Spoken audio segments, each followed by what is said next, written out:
Yeah. Because when it came to the health of these slaves, it was second to product. They were product. And,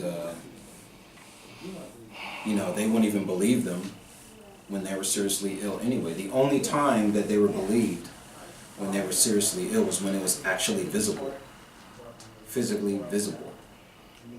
And that's just because people put money, bought them, so then they didn't want to lose them. Mm-hmm. You know, it's terrible. Yeah.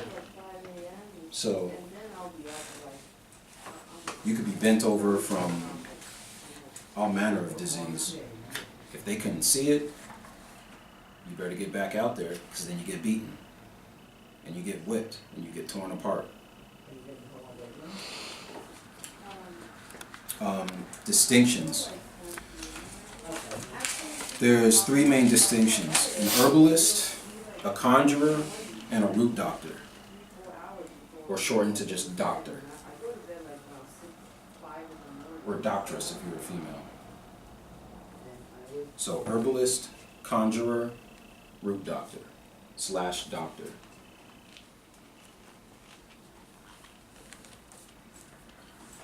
An herbalist, just as its name implies, is someone who was known for healing with herbs, physical ailments, psychological ailments, and so forth. They healed physical maladies. Conjurer, that was someone who healed with the occult and the spiritual properties of herbs, and would have had some kind of knowledge in their physical, psychological, therapeutic abilities, but the emphasis was on the spiritual and occult aspect of roots and herbs.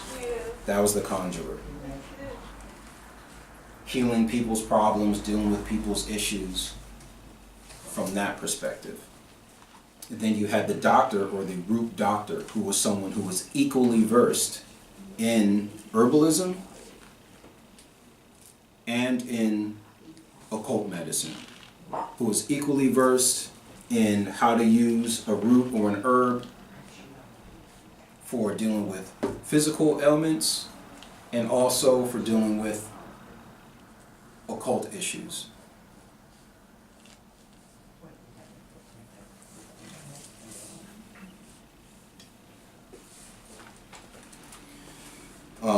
The three main types of illnesses being, the first one being natural illness, the second being occult illnesses, and the third being spiritual illnesses.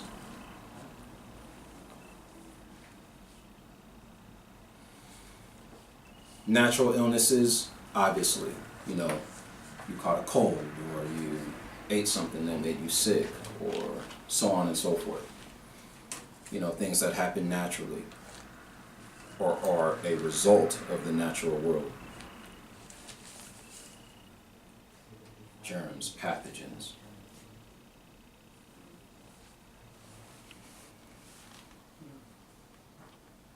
Occult causes of illness, roots that have been laid on you, powders that have been thrown at you.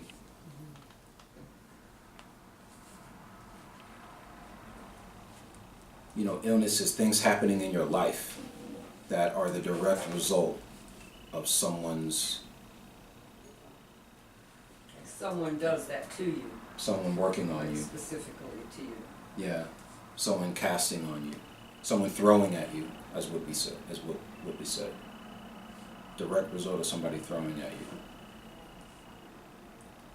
Or it could even be as a result of some type of provocation of spirits in your area where you live, something you picked up going through a place maybe you shouldn't have.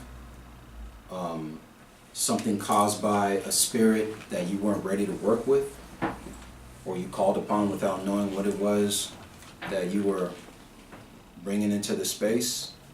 You know, it doesn't all have to come from some other human being throwing something at you. It could come from spirits that you have pissed off somehow, Yeah, there's multiple reasons for that. The third being spiritual illnesses. Illnesses that manifest as a result of karma, karmic illnesses.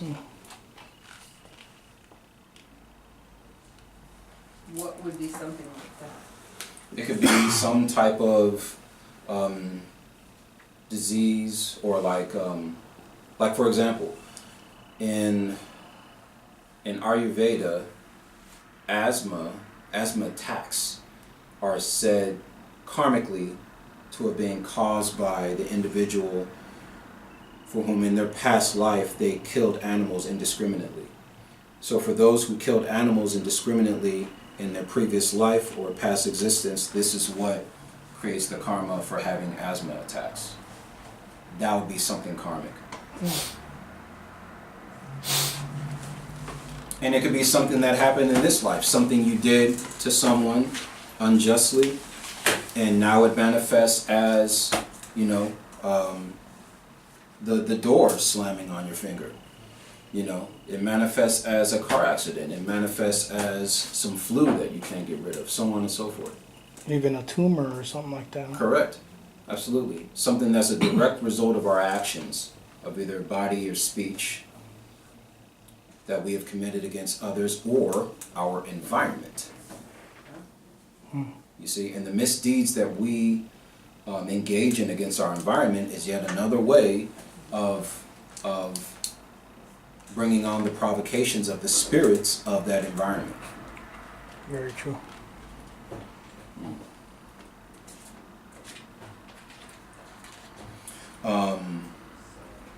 And then, of course, there's other distinctions in terms of practitioners. One being apprenticeship. Through apprenticeship. The other being hereditary, and the other being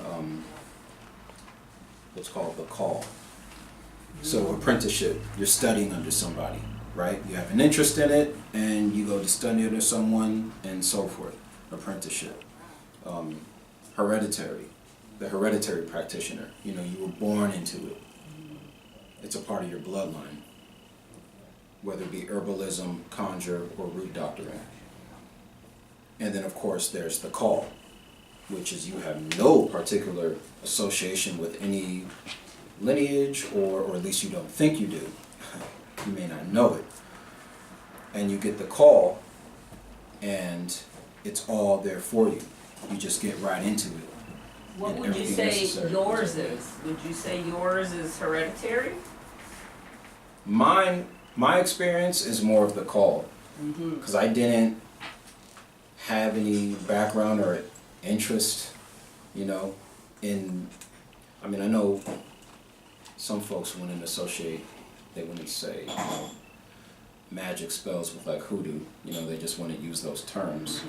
But, I had no particular inclination towards any of this. I didn't even when I was younger, I didn't even care for magic shops or any of this,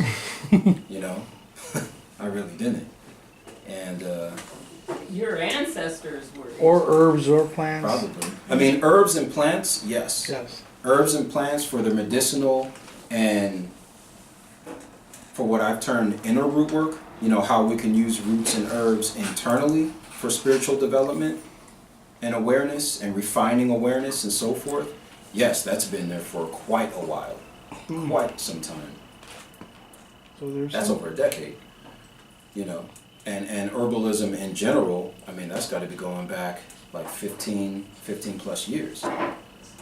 But as far as the external practices of using roots and herbs and curios for such, that's something that, I didn't really. So it was something that really just presented itself in my life.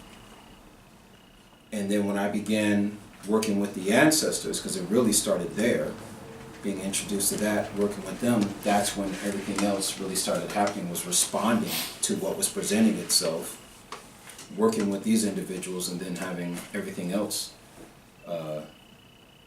just unfold. And working with the ancestors has been amazing. So yeah, it was something that really presented itself in my life, and I've just been following up on it. I wanted to give some workings too. before we got into the ancestors. How much time do we have left? It's 10:12. All right. I can either get straight to the ancestors, or I can give y'all a little bit of workings before I get to the ancestors. I was going to give a working for making holy water, and also connecting to some of the what I was talking about with the plantation conjure and oil, or a combination of oils for come to me. Also some stay away, lost stay away, and some herbs and curios. How to create them? Yeah, herbs that, oils that people can put together if they wanted to make like an oil or something for these things. Would it be easier to email them to us so that way you can get to the ancestors and not? Or maybe even copies. I think Can you so. make copies here? Yeah, I'll send it out. I'll send it out as an email, because everybody, you've all signed this, right? Except for me, but you have one. But I have yours. Yeah. Okay, so now I want to get to the ancestors. So, why is this important? You know, it's how you got here. You know, your ancestors are there to... Your ancestors can be a source of support, empowerment, knowledge, guidance. They will fight on your behalf. They will support you in all the ways that you find necessary. And they will support you in ways that they themselves may not have been supported in life, because they know what it's like to not be supported in such a way. They have experience. That's right. And you're able to tap into that, you see. Now, we know that not all of our ancestors were fabulous people. That's why I'm frightened. Right. And that's important to keep in mind when we call upon them. You know, we want to call upon those that have our best interest in mind. Only those that have our best interest in mind. And you can say that. I call upon you, ancestors, that have my best interest in mind. That only have loving thoughts towards me.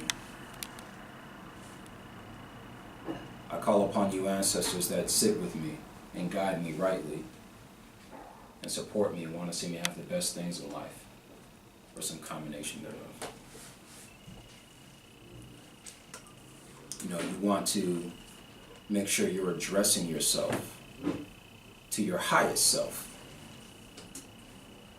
right? And not those elements that may create more obstacles for you in life, or reproduce the obstacles that they experienced in life, which is what many people may be experiencing. So learning your family history, you know, talk to those who are living. Get their stories, you know, what have they got to say, and so on. Also some particulars, you know, let's say you're adopted. You don't know who your parents are.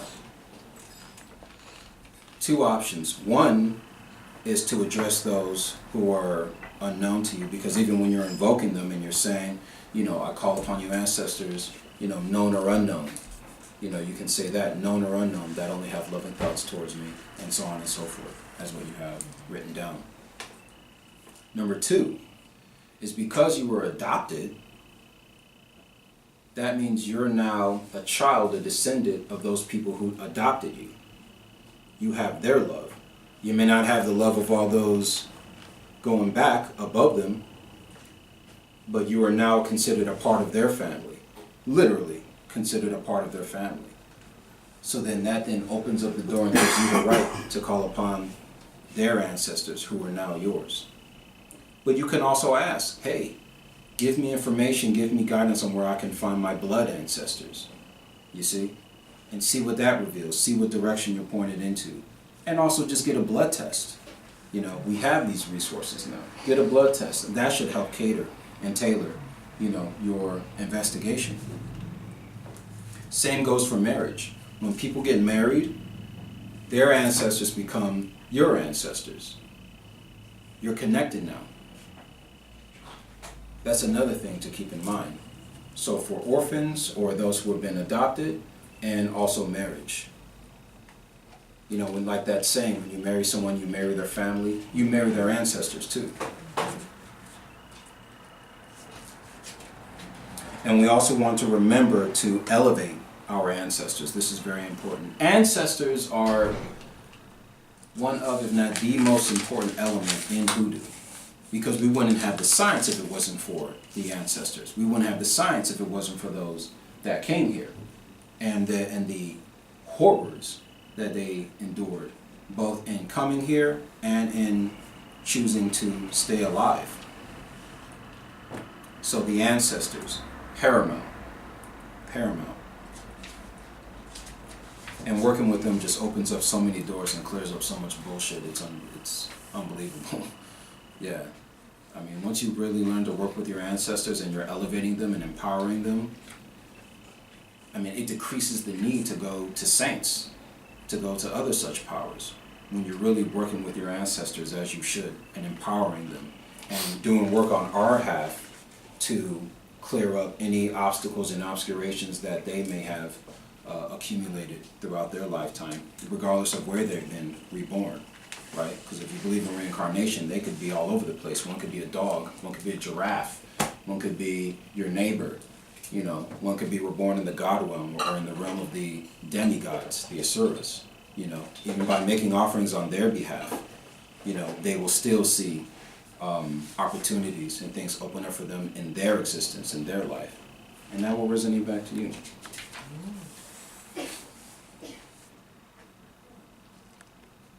You know, working to heal traumas that our ancestors may have endured. You know, there's that important work to do as well. Again, a part of elevation.